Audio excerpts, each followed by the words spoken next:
Okay, mar labaad kusoo dhawaada casharada insisholka ah ee Excel-ka laga barto. Waxaan ka faa'iideysanaynaa waqtigan maaragtay la iska fadhiyo ee coronavirus-ka ah in aan maaragtay aan qofkii maaragtay ka faa'iideysanaya oo ay wax tarayso information aan la qaybsano. Marka tusaale ahaan xaqiiq ahaan wax shaqo kuma leh managementiga kalabka, laakiin casharkan ku qaadanayna kaba soo qaad waxaan manage gareeyaa information-kan waa aragtaan playerska magacooda koobaad age-ka coach-ka u dhigaa all the maaragtay relevant information-ka waa noogu jira. Laakiin muhiimadeyda maanta waxaa waaye halkan meeshaan da'da ah aan rabaa mararka qaarkood coach-ku waxay qabtaan cayaal aan policy-geena ku jirin. Marka arrintaasaan rabaa inaan wax ka qabto inaysan gelin cayaal aanan qaban da'dooda inaysan meesha gelin.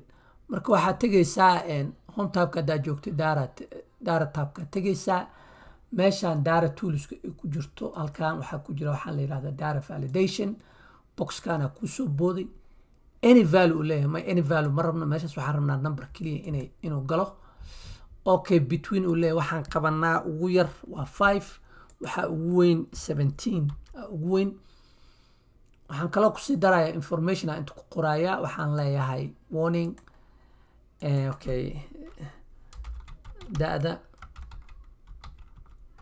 naga fiiri. Okay, da'da naga fiirinaysaa. Okay, waxaan qabanaa kaliya waxa waaye waa 5 waxaan dhahaynaa waxaan okay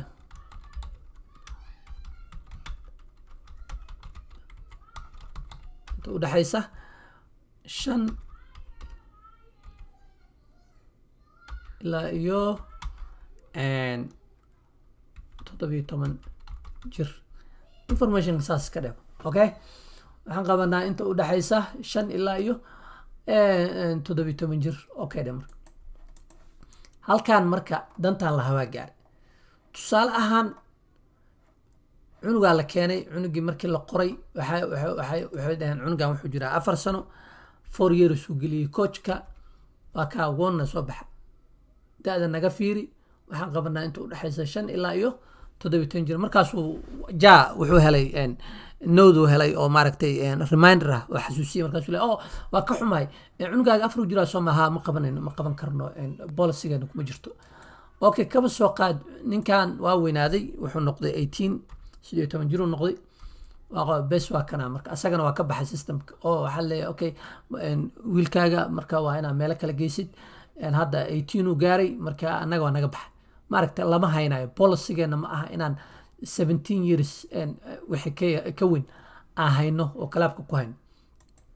fiiri marka anigoo isticmaalaya data validation waxaa ii suurta gashay restriction inaan ku sameeyo oo coachku markay qabtaan aysan u suurta gelin 3 sano dheh ma dhacayso maaragta waxaa dhahdaa 1 sano dheh ma garanaysaa inter markuu dhaho ma soconayso ma gelayso ma ka yeelayo maaragta 19 dheh adiga wax kastoo aad gelisid oo restriction-ka ka baxsan between 5 ilaa 17 ma qaadanayo systemkeena ma qaadanayo policy-geena kuma jirto.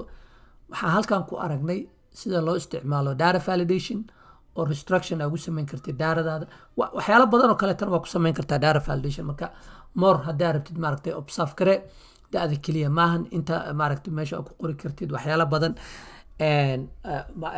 inaad maaragtay qoraal u yahay inuu hadda meeshaan oo kale haddaa waxaan dhahna whole numbers keliya haddaan dhahna marka 5 jir fiiri waa kaa ma yeelayo wuxuu rabaa keliya lambarka keliya u qoraa. marka waxyaalo badan lagu restriction lagu sameeyaa oo lagu xanibaa. waxaan baranay data validation iyo sida loo isticmaalo waxaa inoo ballana next clip.